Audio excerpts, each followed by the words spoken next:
Okay, question 8. On a new housing estate, teams of painters paint the walls and ceilings of houses once they are built. It takes a team of 5 painters 10 hours to paint a house that has a total wall and ceiling area of 500 meters squared. A new housing estate has a total wall and ceiling of 600 meters squared. This house has to be painted in 8 hours. Calculate the least number of painters needed.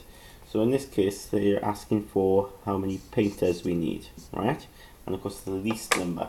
So what we do is we set out situation number 1, right, where they give us information. They say, look, 5 painters.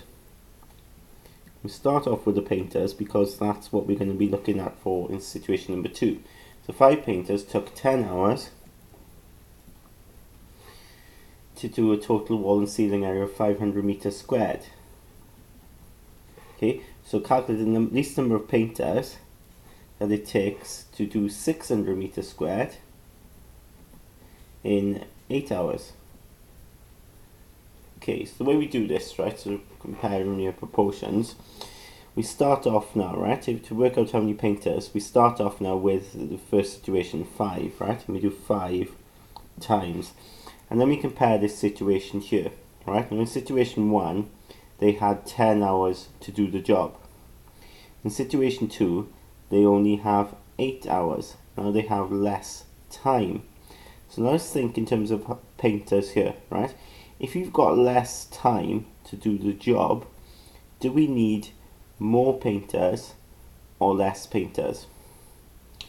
Okay, ignore this over here. Don't worry about this for a minute, right? The 600, just completely ignore it. Just focus on the time issue here now. You've got less time to do the job. Do you need more or less painters? Well, of course, you're going to need more painters, aren't you? If you've got less time to do the job, you need more workers. And if you need more workers, we need to choose the bigger fraction of these, right? Bigger fraction of these would mean the biggest number goes on the top. So you've got that, okay? And then we go into this situation over here now, in terms of the area coverage. Now, forget about the time, right? That's irrelevant now. Let's just focus on this, okay? We've already dealt with the time issue. So now you've got to paint 600 meters squared, whereas in the first situation you had to paint 500 meters squared. Now if you think about it, in the second situation we've got to paint more area, haven't we?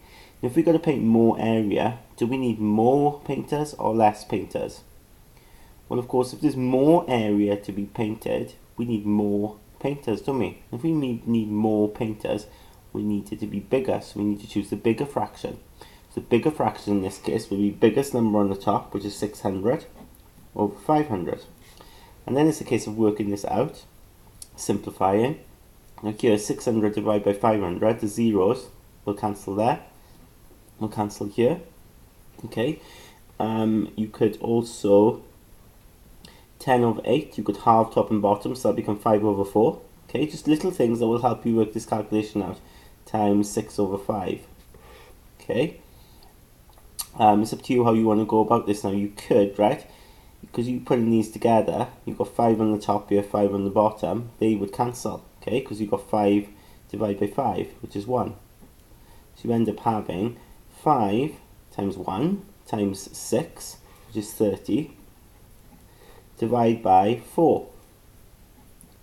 And 30 divided by 4, well, 4 goes into 30, what's that, 7 times, which gives me 28. And 2 left over 4, so a half, 7.5.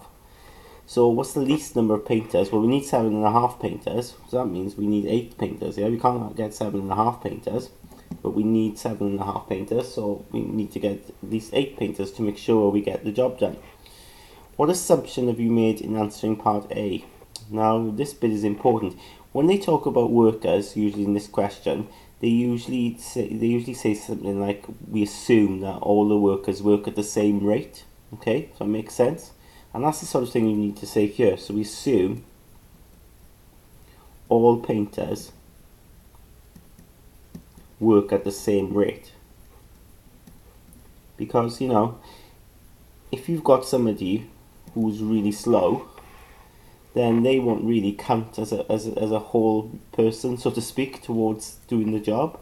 Okay, you might have somebody who takes twice as long to do the job as somebody else. Well, that means then you need 2 of those people to make up one painter. So we don't want to have any of those sort of issues when it comes to this sort of question. So you just need to assume that all workers work at the same rate. They're just as good as each other.